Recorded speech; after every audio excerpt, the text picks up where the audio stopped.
Hey guys, it's Luke bringing you a preview for UFC 263 on Draftkings. We're coming in this week off a decent week of picks. We went 2 for 3 last week, so it wasn't absolute dog shit. Our only loss, I say, was the Mason Jones no decision.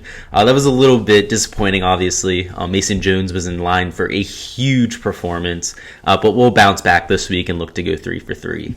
There's going to be a nice card this weekend for us with 2 title fights up for grabs, as well as some high-profile matchups on the undercard, even on the pay-per-view as well, to sweeten up the pot a bit. It's obviously going to be lit, but the best part is we get a ton of DraftKings contests to go out, try to win, and make some money this weekend. First of all, if you're new to the channel, welcome.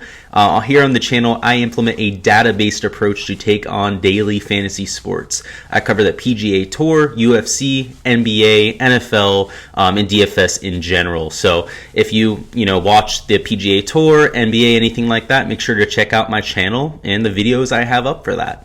With that being said, let's hop right into my top 3 fighters to target for UFC 263. Now for our picks. At number 3, we have Brandon Moreno fighting against Davison Figueiredo, and he is the underdog against the champion Figueiredo. What's great about Moreno is that he comes in at a $7,100 price tag, and last time out against Figueiredo, they ended in a draw. Honestly, Moreno was very close to coming home with that win. One of the 3 judges did score it a 48-46 win for Moreno, so I think that's very interesting and something to keep an eye on out for. But Moreno's path to victory is very simple in my mind. It's a decision win. It's a high volume, high takedown, high control time win for Moreno, and that type of win should be a very, very high scoring output.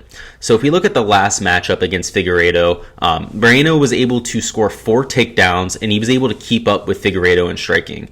If we look at the historical numbers between the 2 fighters, Moreno does have a higher output percentage than Figueiredo, but we saw an even striking percentage from both in the last time out. It's a little bit surprising to me. Figueiredo wasn't loading up on his punches as much, and because he wasn't able to get the finish, I do think he's going to take his traditional approach this time around.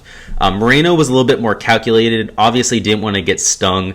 By the end of the fight, he got stung a few times, but clearly was able to keep his head on his shoulders. So I really do like Moreno's chances of coming through with a win. He showed the chin the first time around, the ability to not get knocked out. He's able to, land a ton of volume. And if he ends up the winner at $7,100, you're looking at a 100 plus fantasy point performance. Probably closer to the 120 range, especially if he's able to get a few extra takedowns this time around. And overall, he's one of my favorite plays on the slate. Obviously, there's the KO threat from Figueiredo. There's always going to be that KO threat, but I'm willing to take my chances on Moreno, given he was able to get through that the last time around.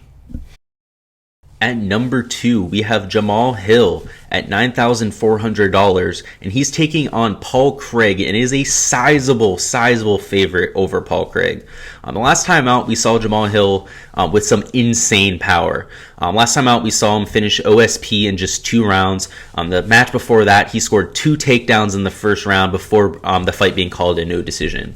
The guy essentially has the death touch. If he hits you clean, you're going down. Sometimes you're actually going out cold. And these are the fighters I love to target, especially when they are huge favorites and against a guy that's not a striker in Paul Craig.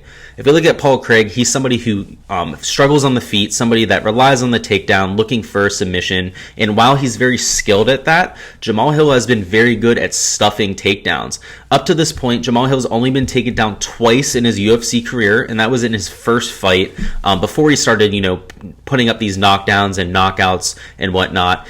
And Paul Craig has shown the ability to be knocked out. So I really do think that Hill goes in, scores a knockout, first, second round, and even if he doesn't, you're looking at Hill landing 7.9 significant strikes per minute. That is an insane rate. It's comparable to Mason Jones from last week. Mason Jones was priced at $9,500. You're looking at that same type of price tier. But if these guys end up coming through with a win, and especially a knockout win, you're looking at a break the slate, type of score. Again, there is some risk involved on the ground for Hill just because Paul Craig is so good at, with his submissions. But if you look at the Vegas odds, they're pretty confident in Hill, and so am I. And that's why he's my number 2 pick this week.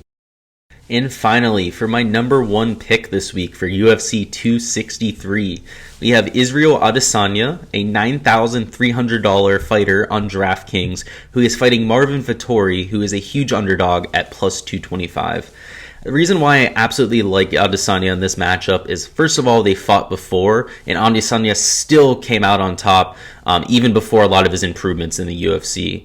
In the last bout, we saw an evenly matched bout, to be honest with you. Vettori's main offense was his takedowns. He was able to score 2 or 3 in the fight, which, if you've seen Israel Adesanya fight in the past, that's impressive. Adesanya is hard to take down. He's very lanky. He's able to create a very wide base that makes him hard to take down. So when he's getting taken down, it is a little bit jarring to see.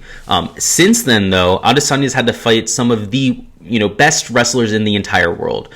He's fought some championship pedigree wrestlers. He obviously, had to step up his game in that department. And over his last 4 bouts, we have seen him post a 95% takedown defense.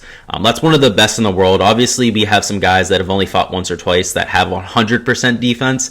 But for that kind of volume, you're looking at an elite takedown defender. That's absolutely going to cause problems for Vettori.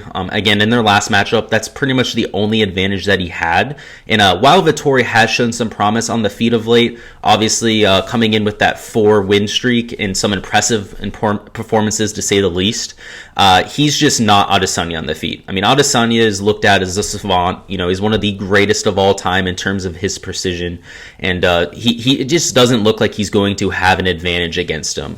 Adesanya is also a very high volume fighter. He's somebody that either wins by KO or puts up a massive fantasy score over a 5-round bout. And at $9,300, I'm more than willing to invest in him, given that I know he's probably putting up a 110, 120 fantasy point performance. Again, I love his takedown defense. It's 81% for his career, 95% over his last 4 bouts, and I expect that to get the job done against Vettori.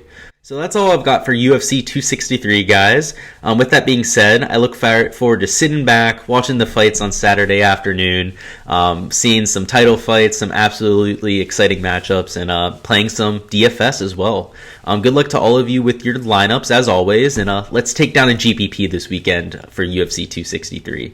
Peace until next time, guys.